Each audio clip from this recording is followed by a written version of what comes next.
Konnichiwa. I am Kitty. I am the Deputy Executive Director for Partnerships in UNICEF. Did you know that half of the world's children, that's 1 billion children, that's quite a lot, live in countries at extreme risk from climate change? And Japan, unfortunately, is not an exception. Now, I'm sure you have been taught by your teachers that our planet is heating up, and that last year, 2024, was the hottest year ever on record. And it was also the first year with a global average temperature of more than 1.5 degrees above the pre-industrial level. Now, every one of the last 10 years has also been the warmest year in recorded history. So it's very clear, it's getting hot on this planet. All of the people everywhere are getting hot. But it's not only that. You know, floods and typhoons are forcing people from their homes. And what happens is that sanitation and hygiene conditions deteriorate, and children get sick. They're suffering from infectious diseases. And what we also see is that rain stays away, so there are increased droughts. And there are sudden heat waves when it gets really hot, you know. And you know what that does? For example, a heat wave? What we see with mothers that are pregnant or have just delivered a baby, that it has a huge impact. For example, if it's really hot, it's very difficult for pregnant mothers to remain healthy. So what we see is that children are now being born far too early. And not only that, we see when it's super hot, the mom's body can't cope. So we actually see that the breast milk that the newborn baby needs is being reduced. So they're being born too early and they don't have enough food. And you know what?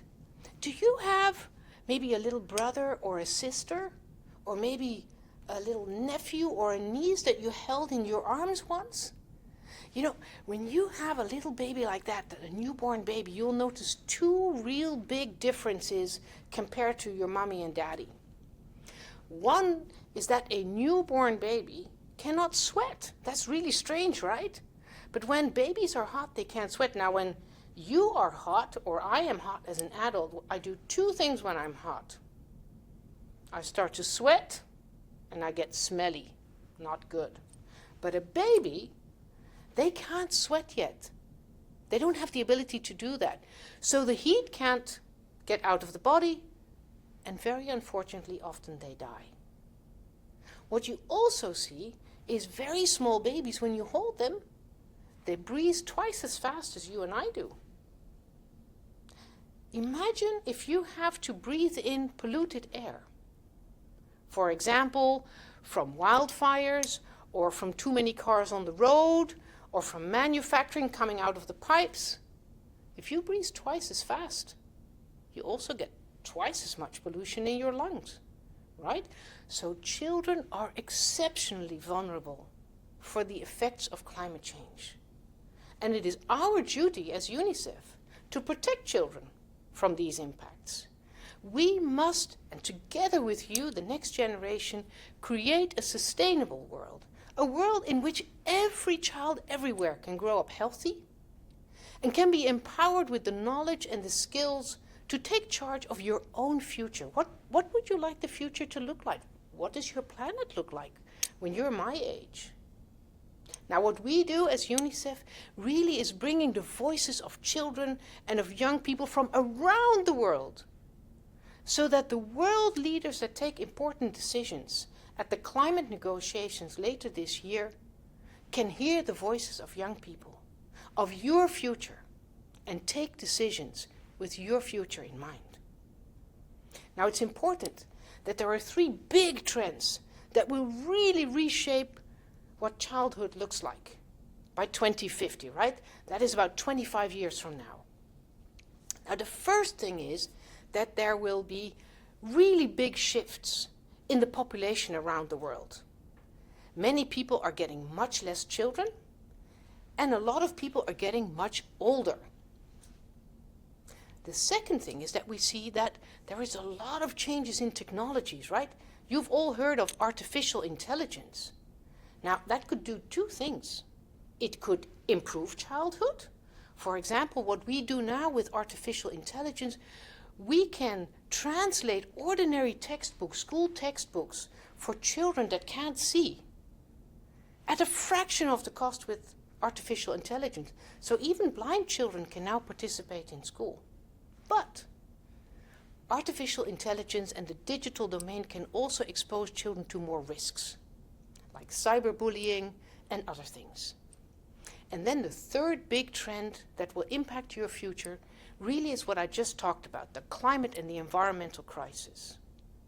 Just imagine losing your home or your school in a storm, suffering from the air pollution from burning of fossil fuels, the heat waves that will put your health at risk.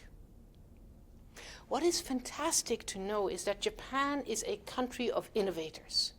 Japan is a country that has overcome challenges in the past. It overcame, for example, pollution, which was very serious when I was a kid in the 1960s and the 1970s.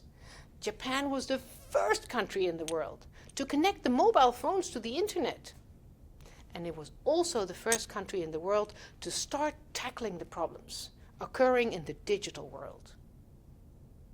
Now, above all, we need to know that national and local governments, as well as all the companies, but also all the families and all the individuals, all of you, the children as well, all of us are increasingly embracing the Kodomo Manaka, the child-centered thinking.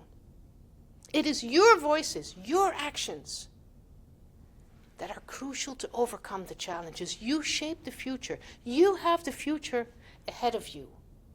Now imagine the world as you would like it to see, the world you want to shape with us in just a few years.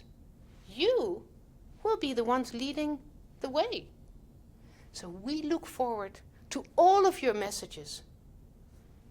What will the world look like? But from here, it's over to Jean and Kane. Take it away from here.